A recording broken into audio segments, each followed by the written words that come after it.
Velan serial இப்போ அட்டகாசமான அதிரடியான எபிசோட் வந்திருக்குன்னே சொல்லலாம். ஸ்கிப் பண்ணாமல் ஃபுல்லோடையும் கேளுங்க. அதுக்கு நான் இந்த வீடியோ பிடிச்சிருந்துச்சுன்னா லைக் பண்ண பாருங்கள். ரொம்ப பிடிச்சிருந்துச்சுன்னா நம்ம சேனலுக்கு வந்து சப்ஸ்கிரைப் பண்ணி கண்டினியூஸாக ஆதரவு தாங்க. நம்ம வேலனோட ஃப்ரெண்ட்ஸ்லாம் வந்து அதிரடியாக வந்து யோசிக்கிறாங்க. எப்படி இருந்தாலும் வந்து ரஞ்சித்தை இன்றைக்கி நம்ம பத்திரமா வந்து பார்த்துக்கணும்டா. இந்த மண்டபத்தில் இருந்தால் தாண்டா வந்து பிரச்சனை.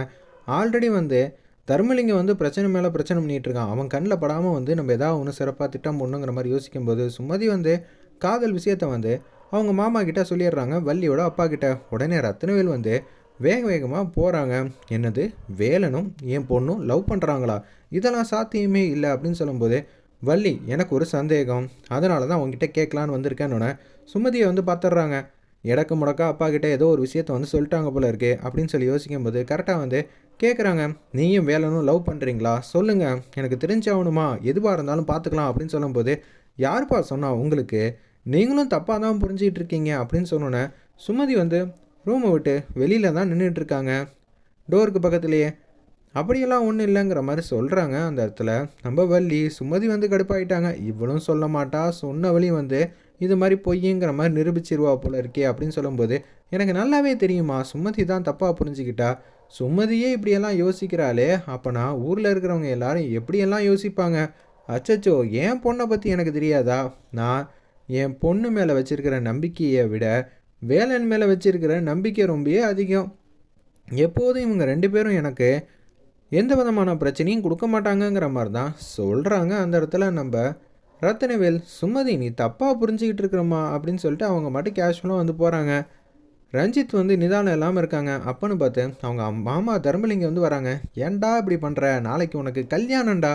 மாமா ஃப்ரெண்ட்ஸோடு வந்து நிம்மதியாக உட்காந்து சாப்பிட்டுட்டு இருக்கேன் அப்படின்னு சொல்லும்போது, நீங்கள் வேணா வந்து உட்காந்துக்கிறீங்களா? அதெல்லாம் ஒன்றும் வேணாண்டா. கல்யாணத்தை நல்லபடியாக வந்து நடத்தி வைக்கணும்னா நான் வந்து எல்லாரையும் வந்து விளக்கண்ணியை ஊற்றி பார்த்துக்கிட்டு இருக்கணும். நான் பார்த்துக்கிறேன் அப்படின்னு சொல்லிட்டு நிப்பாட்டுறா முதல்லன்னு சொல்லிட்டு அவங்க மாமா சத்தம் போட்டுட்டு அப்படியே ரூமை விட்டு வெளியே வந்து நின்றுட்டுருக்காங்க. அப்போன்னு பார்த்து நம்ம வேலனோட ஃப்ரெண்ட்ஸ் எல்லாம் வந்து வராங்க. இவருக்கு தெரியாமல் எப்பட்றா வந்து கூட்டிகிட்டு போகிறது, ஒன்றும் புரியலேங்கிற மாதிரி யோசிக்கிறாங்க. இந்த பக்கம் நம்ம ரஞ்சித் வந்து அவங்க ஃப்ரெண்ட்ஸ் கிட்ட வந்து பேசுகிறாங்க.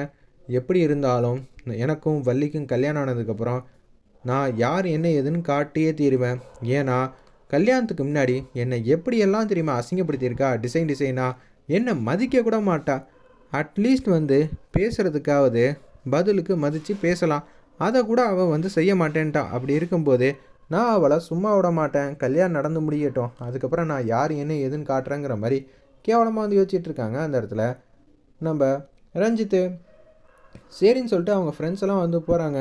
டேய் இதாண்டா சரியான சந்தர்ப்பம் இப்போன்னு பார்த்து நம்ம ரஞ்சித்துக்கு ரூம்குள்ளே வந்து போகணுன்னு சொன்னோன்னே ரஞ்சித் ரூம்குள்ளே வந்து குடுன்னு போகிறாங்க அவங்க ஃப்ரெண்ட்ஸ் எல்லாரும்.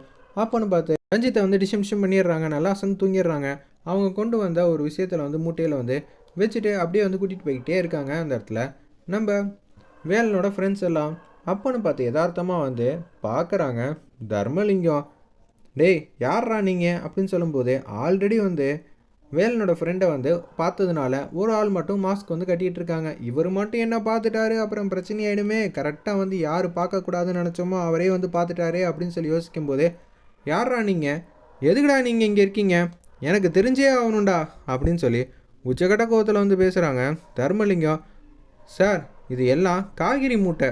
அப்படியா, காய்கறி மூட்டை இருக்குது, ஓகே, அது எப்படிரா இங்கே வந்துச்சு, இங்கே யாரா வந்து சமைச்சிக்கிட்டு இருக்கா அப்படின்னு சொல்லி கேட்டோன்னே, இல்லை சார் அப்படின்னு சொல்லி என்னென்னமோ சமாளிச்சிட்டு இருக்காங்க. இவன் ஏன்டா துணி கட்டியிருக்கான் மூஞ்சில் அப்படின்னு சொல்லும்போது, சார் அவனுக்கு கொஞ்சம் பிரச்சனை சார், அதனால தான் வந்து முகத்தில் இது மாதிரி கட்டியிருக்கான் அப்படின்னு சொல்லி சமாளிச்சிட்டு இருக்காங்க. மூட்டையில் என்னடா இருக்குது, காய்கறி சார், அதான் சொன்னாங்களே. டேய் முகத்தில் துணி வச்சு கட்டியிருக்கல, நீ சொல்கிறா, காய்கறி தான் சார் இதெல்லாம் அப்படின்னு சொன்னேன். கீழே வைங்கடா மூட்டையை. அச்சச்சோ, மூட்டையை வந்து பிரித்து காட்ட சொல்லுவாரோ, இப்போ என்ன பண்ண போகிறோன்னு தெரியலையே அப்படின்னு சொல்லி பாட்டத்தின் உச்சத்தில் வந்து இருக்காங்க. அந்த இடத்துல மூட்டையை பிரித்து காட்டணுன்னே வேறு ஆப்ஷன் இல்லை, வேறு வழி இல்லை, கண்டிப்பாக நம்ம மாட்ட தான் போகிறோம் அப்படின்னு சொல்லி யோசிக்கும்போது கரெக்டாக வேதநாயகி வந்து அந்த பக்கமாக வந்து வராங்க. வரப்போ தான் நம்ம வள்ளியும் சுமதியும் வந்து பேசுகிறது எல்லாத்தையும் வந்து கேட்குறாங்க. வள்ளி வந்து ரொம்ப எமோஷ்னலாக வந்து பேசிகிட்டு இருக்காங்க. அந்த இடத்துல சுமதிக்கிட்ட, ஏன் சித்தி இது மாதிரிலாம் பண்ணிக்கிட்டு இருக்கீங்க, எனக்கு தெரியாதா என்னோடய காதலை வந்து நிரூபிக்கணும்னு, ஆனால் அதெல்லாம் சரி வராது, எங்கள் அப்பாவோட கௌரவம் தான் எனக்கு முக்கியம். ஆமாம்மா, நீயும் சொல்ல மாட்டேன், சொன்ன என்னையும் சொல்ல விட மாட்டேன்னா என்ன அர்த்தம், இதெல்லாம் ரொம்ப தப்பு.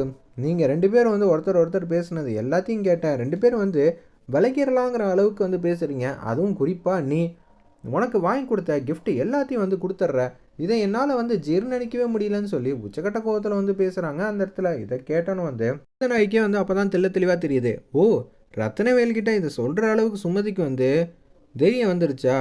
என்னடா அவ நம்மளை கேட்காம எந்த முடிவும் எடுக்க மாட்டா, இப்போ என்றானா நம்ம தம்பி பொண்டாட்டிக்கு ஓவராக தான் வந்து கொழுப்பு வந்துருச்சு அப்படின்னு சொல்லி யோசிச்சுட்டு இருக்காங்க நம்ம வேதநாயகி. என்னெல்லாம் திட்டம் போட்டு வச்சுருக்காங்கன்னு தெரில, அவங்களுக்கு தெரியாமல் எல்லாத்தையும் கேட்போம்.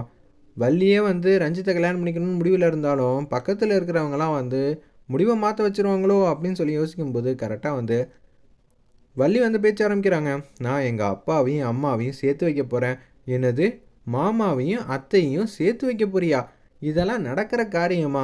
நிச்சயம் அவங்க 2 பேரும் ஆசீர்வாதத்தோடு தான் எனக்கு கல்யாணம் வந்து பண்ணணும்.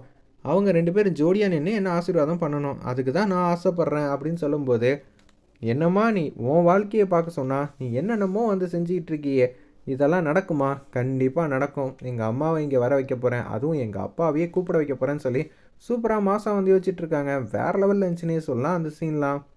மூட்டையெல்லாம் வந்து பிரித்து காட்டுங்கடா அப்படின்னு சொல்லி தர்மலிங்கம் வந்து பேசும்போது, தர்மலிங்கம் எங்கே போனான்னு தெரிலன்னு சொல்லி வேதநாயகி வந்து கோவமாக வராங்க. தர்மலிங்கம், நீ இங்கே தான் இருக்கியாப்பா அப்படின்னு சொன்னேன். ஆமாங்க்கா, இங்கே சும்மா வந்து விசாரிச்சுக்கிட்டு இருக்கேன். யாரா இவங்க அப்படின்னு சொல்லும்போது, நாங்களாம்மா ஐயா கிட்ட மாட்டிக்கிட்டோம்மா, காய்கறி மூட்டையை வந்து எடுத்துகிட்டு வந்துட்டோம்மா, அதை கீழே கொண்டு போகிறதுக்குள்ளே ஐயா வந்து கேள்வி மேலே கேள்வியாக கேட்குறாங்க.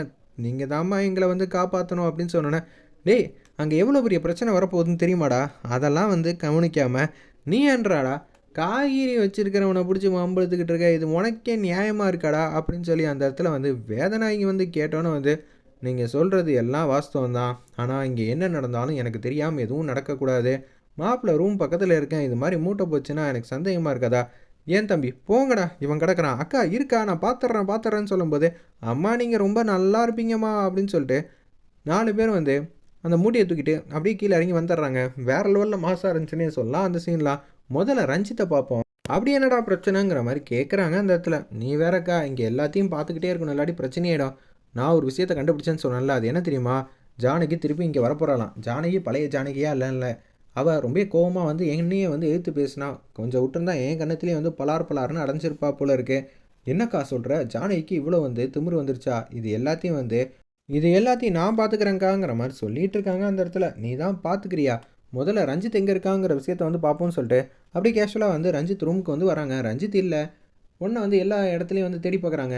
எனக்கு தெளிவாக புரிஞ்சிருச்சு, அவன் இங்கே தான் இருந்தான். இங்கே இல்லைனா இப்போ சமீபத்தில் ஏதோ ஒன்று எடுத்துகிட்டு போனாங்க. ஓ, இந்த 4 பேர் தான் காரணமா? ரஞ்சித் எங்கே இருக்கான் ஏது இருக்கான்னு தெரிஞ்சிச்சுக்கா, நான் பார்த்துக்கிறேங்க்கா, நீ எதுக்கும் கவலைப்படாத, எதை பற்றியும் யோசிக்காத, அரை மணி நேரத்தோட ரஞ்சித்தோட வரேன் அப்படின்னு சொல்லிட்டு அவங்க மாட்டுக்கு கிளம்புறாங்க. தர்மலிங்கம் வெயிட் பண்ணி பார்ப்போம்.